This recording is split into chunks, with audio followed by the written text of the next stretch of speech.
Are you looking for peace of mind at your doorstep? Look no further. With the Blink Video Doorbell, your home's entrance is always within your control. Check out the link in the video description to learn more and get your Blink Video Doorbell on Amazon. Your home is in your hands. Triathletes dripping with the Seine's sewer-soiled water must have been thinking what the rest of us now know. This is the crappiest Olympics in recent history. Literally. It's taken 9 years, $1.5 billion of environmental remediation and countless 5-hour workdays. This is France, folks, for the Paris 2024 organizers to deem the coli-tainted river safe enough for athletes to swim in.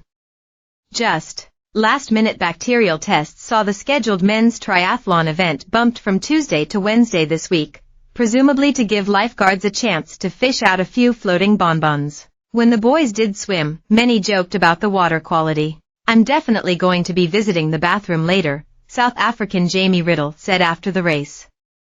"I swallowed gallons and gallons of water, so that's going to be a fun, post-race party. But this foul river farce is the least of our Olympic problems." On Thursday, an almighty gender ruckus erupted after an Italian lady boxer forfeited her match in just 46 seconds after taking 2 straight punches to the face. "I had to safeguard my life," Italy's Angela Carini told reporters after collapsing onto the mat in tears. Her Algerian opponent, Imane Khalif, had been disqualified from last year's Women's World Championships after DNA tests reportedly proved Khalif was intersex. Yet the International Olympic Committee, who don't carry out testing of their own, inexplicably approved Khalif to play. It is a committee that has happily delved into the dystopian before, opening the floodgates to allow known trans athletes to compete at Tokyo 2020. And while the Carini incident may go down as the most disturbing Paris snapshot, it will have stiff competition. Last Friday, the opening ceremony fast descended into a rain-soaked Rocky Horror show. Torch-bearing Serena Williams looked like she might toss up her croissants as she nauseously wobbled in the lead procession boat heading down the dirty Seine. Maybe she'd caught sight of the Parisian private parts on display during the show's odious parody of Leonardo da Vinci's Last Supper. One of the performers suffered a wardrobe malfunction that left his testicle dangling out his sparking black undies.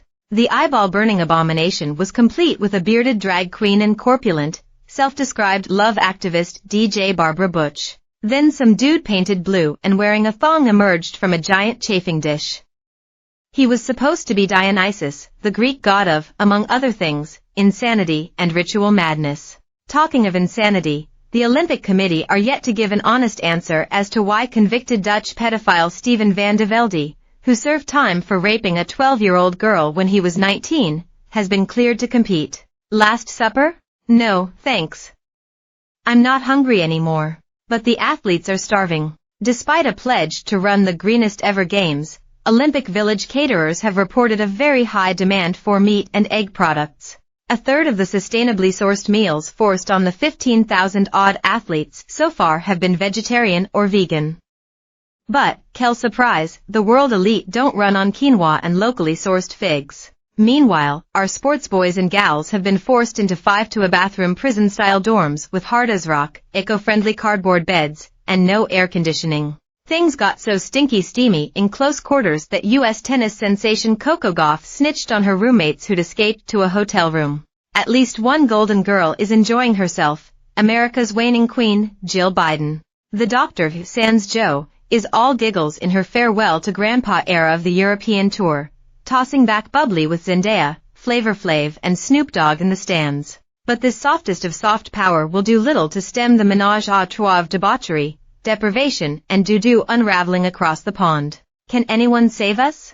3 years after her dramatic withdrawal from the Tokyo Games derailed Team USA's podium hopes, gymnastics great Simone Biles has made a triumphant return. And as she and her top teammates have proudly hoisted the stars and stripes this week, gold medals adorning their necks, Biles has shown the world that girl boss grit does pay off. Thank you, Simone. And, please, keep away from Dionysus. Weirdo Olympics. Stateside, there's another contest underway, the Who's Weirder Olympics, aka